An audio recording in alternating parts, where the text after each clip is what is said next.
This is a new origin of Peter Parker becoming Spider-Man that we can finally dive into and have enough time to see each step significantly. Look at him. He stay with the hoes, don't he? Anywho, this is the first days of him literally getting bit into becoming the Spider-Man that we know him to be. We even got hopefully 2 or 1 episode of him building his first Spider-Man suit to do his job. We gonna see him, try to make money being Spider-Man. All that jazz is in this universe, and I'm excited for it. This is coming out in literally 30 days, January 29th. I'm here to break down every piece of it so you know what to look forward to and the backstory of certain characters. First and foremost, this little girl right here, this little emo chick, she's not just an emo chick. Look at the necklace. You already know it's some shenanigans at play. And those shenanigans are mystical. This character is known as Nico Minoru, all right? Nico Minoru is, believe it or not, a hero, okay? Nico Minoru parents are villains. They're like some evil sorcerers that Nico found her parents doing and kind of use her birth-given powers to combat the evil that her family has been doing so far. That's just the surface. Hopefully the series go in depth. I don't need Spider-Man to be mystical. I need Spider-Man to throw webs and punch people in the face. But clearly we got that corner already locked. Also, linked in this video somewhere, find the link. Hopefully it's on the screen right now if I did my job right. Leaked footage shows that Doctor Strange being involved in this series as well. There's a lot of characters in the MCU that will be showing up in this universe, which is always a good thing. Mr. Campbell, I remembered I left something in the bathroom. Deuces. Ugh. Parker out. I was trying to pause at the right time, but before we go to dive deep, this character right here, Lonnie Lincoln. Hold on, I almost said the wrong name.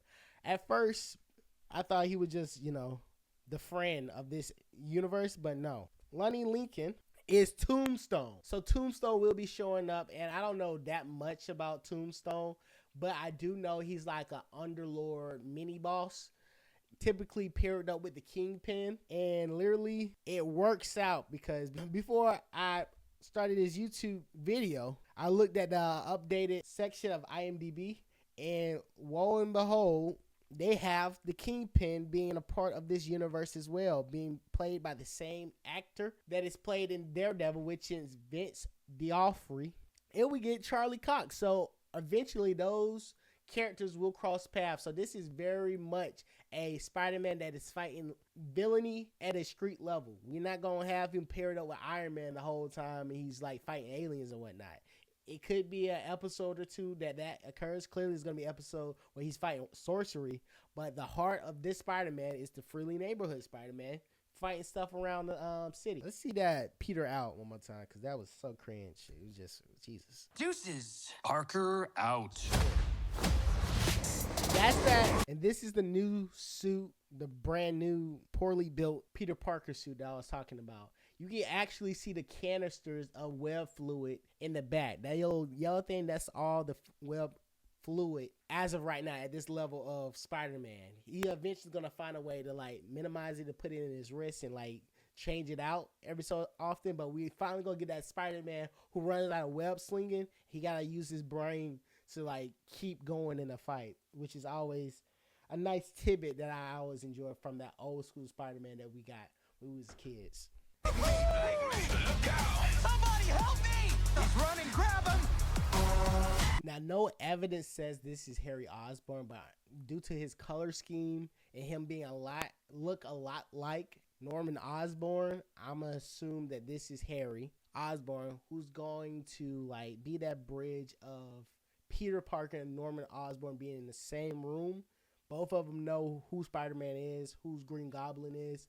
But due to Harry being present, they got to play the course, all right? So we do get that aspect of friendship typically is shown in even the video game. But a new aspect that I appreciate is the fact that we're going to do live streaming in this world. So I don't know who Jay Wilcox is. Let me see if that's a person. Maybe Jay Wilcox is like a homage to the colorist, the person who used to color the Amazing Spider-Man.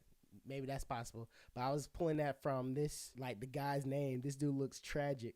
But anyways, we're going to see streamers in this universe, and we're going to see how they interact and how the world interact with this hero at the street level of Spider-Man who looks like a teenager playing superhero. So that'll be a new twist that we have not seen in the world of Spider-Man. Ouch. This is crazy. I love that scene. I'm gonna have to play that back. Hitting that man in the head with a brick is fly. Why they not in school, by the way? Watch out for that ladder. Just consider it a good deed from your friendly. You know what I always found funny? That every time when it's a cartoon, it doesn't matter what cartoon it is, if it's a group of bad guys, they all got to be like different ethnicity groups. Like, so they don't say like, they can't be, you know, canceled for discrimination or something, which I find funny because like these kids do not look like they hang out. But then again, who knows? I'm Spider-Man. There we go, there we go, there we go. Copyright junk. All right, that's another piece. I was intrigued to see which type of Aunt May. And it looked like they're taking notes from the MCU, giving us a young Aunt May. I guess today's time, we get more young aunts than older aunts. So, yeah, young Aunt May is back. It's not the same Aunt May from the MCU. Let me keep it reiterating it. But the vibes are still there. Ain't nothing changed, no. And this is the introduction of Norman Osborn. And I like the fact that Norman kind of catch Spider-Man by surprise, you know. That makes a lot of sense. Every time I see a Spider-Man series, he's changing in the alleyway. I'm wondering who's not checking their security cameras. Because it's like, Jesus, this man just be changing throughout the city and nobody even catching him.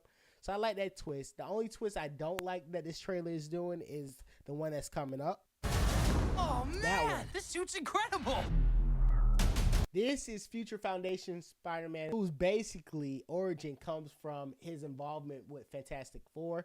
But apparently, they're going to twist it up. It's heavily implied that Norman Osborn is the reason why he has this suit and not Reed Richards, who is Mr. Fantastic. I don't like that tidbit, but maybe they just trying to like distract us. Maybe Fantastic Four do show up because Marvel does have all the IP at this point. But maybe they just reserving it, just letting the people get a little taste of what a Future Foundation Spider-Man could be. And who knows, Tom Holland in Secret Wars could pull out this same suit, and the origin of the suit is completely different. Only time will tell. That's basically the gist of this trailer. Just look for your friendly neighborhood Spider-Man. And if you are fiending for any more content revolving this friendly neighborhood Spider-Man, link to this video is a pretty recent YouTube video of all the leaks revolving around this project. To give you a little bit more in depth of what this character and what this world will bring to us. But this is Low F Immunity, and I see you in another video. No, what are you waiting for? Do it! Make your dreams come true! Just do it!